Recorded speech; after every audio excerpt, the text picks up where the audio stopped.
সবাই ভালো আছেন, সুস্থ আছেন। মা কালীর অশেষ কৃপা পেতে কমেন্ট বক্সে অবশ্যই লিখুন জয় মা কালী। এই পর্ব থেকে জানবো এই বছর অর্থাৎ 2026 সালে বাংলার 1433 বঙ্গাব্দে ফলহারিণী কালী পূজা কবে অনুষ্ঠিত হতে চলেছে। জেনে নেব পঞ্জিকা অনুসারে সম্পূর্ণ সময়সূচি। অমাবস্যা তিথি কখন শুরু কখন শেষ, অমাবস্যার নিশি কবে পালন করবেন, ব্রত উপবাসের সময়সীমা জানবো। এছাড়াও জানবো গঙ্গা স্নান এবং দানের সময়। এছাড়াও জেনে নেব জ্যৈষ্ঠ মাসের অমাবস্যার দিন ফলহারিণী কালী পূজার সব থেকে শুভ সময় কখন থাকতে চলেছে। এই সবকিছুই জেনে নেব আজকের এই পর্বে। বিভিন্ন পূজা পাঠের পঞ্জিকা অনুসারে আপডেট পেতে অবশ্যই এই চ্যানেলটি সাবস্ক্রাইব করে নেবেন। চলুন শুরু করা যাক আজকের পর্ব। হিন্দু ধর্মে বিভিন্ন তিথিতে মা কালীর বিভিন্ন রূপের পূজা করা হয়। দেবীর আরাধনার সর্বজনবিদিত। জ্যৈষ্ঠ মাসের অমাবস্যা তিথিতে ফলহারিণী কালী পুজো হয়। ফলহারিণী কালী পুজোর সঙ্গে জড়িয়ে রয়েছে অনেক পৌরাণিক গল্প। ফলহারিণী কালী পুজো কেন হয়? মা কালী জীবের কর্মফল অনুসারে ফল প্রদান করেন। তিনি নিজের মধ্যে সমস্ত কর্মফলকে ধারণ করেন। এই মাতৃরূপা মহাশক্তি প্রসন্না হলে জীবের দুঃখ দুর্দশা থেকে মুক্তি মেলে। সেই সঙ্গে শারীরিক, মানসিক ও নৈতিক আধ্যাত্মিক শক্তির বিকাশ লাভ হয়। কথিত আছে রামকৃষ্ণদেব ফলহারিণী কালী পূজার দিনই স্ত্রী সারদা দেবীকে পূজা করেছিলেন জগৎ কল্যাণের জন্য।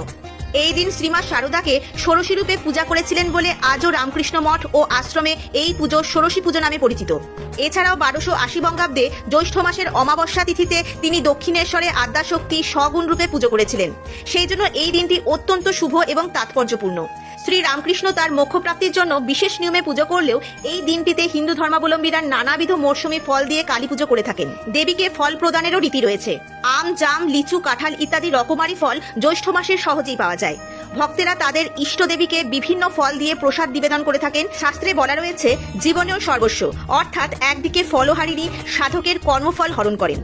এবার জানবো এই বছর অর্থাৎ 2026 সালে বাংলা 1433 বঙ্গাব্দে ফলহারিণী কালী পূজার সম্পূর্ণ সময়সূচি পঞ্জিকা অনুসারে, অর্থাৎ অমাবস্যা তিথি কখন শুরু কখন শেষ, অমাবস্যার নিশি কবে পালন করবেন, এই দিন ব্রত উপবাসের সময়সীমা জানবো, গঙ্গা স্নান এবং দানের শুভ সময়, এই দিন মা কালীকে পূজা করার সব থেকে শুভ সময় কখন থাকতে চলেছে।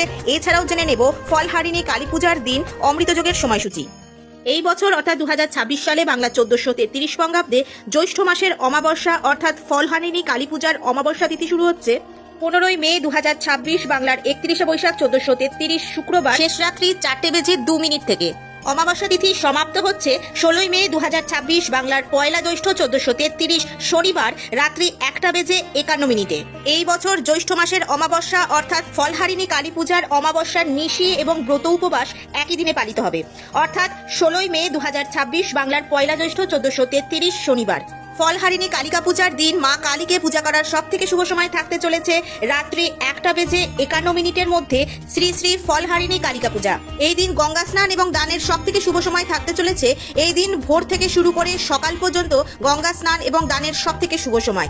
এই বছর 16 মে শনিবার অমাবস্যা পড়ার কারণে এটি একটি বিশেষ শনিশ্চরী অমাবস্যা, যা শাস্ত্র অনুসারে গঙ্গা স্নান এবং দানের জন্য অত্যন্ত শুভ বলে মানা হয়। এই দিন অমৃতযোগের সময়ক্ষণ হলো দিবা 3:36 গতে 6:07 মধ্যে এবং রাত্রি 7টা গতে 7:42 মধ্যে ও 11:16 গতে 1:22 মধ্যে ও 2:48 গতে 5টার মধ্যে। আজকের পর্বটি আপাতত এই পর্যন্তই। যদি ভালো লেগে থাকে তাহলে অবশ্যই একটা লাইক করে দেবেন এবং হেল্পফুল বলে মনে হলে নিজেদের ফ্রেন্ডস ফ্যামিলির সাথে শেয়ার করার অনুরোধ রইল। সবাই খুব ভালো থাকবেন, সুস্থ থাকবেন। দেখা হচ্ছে আবার আগামী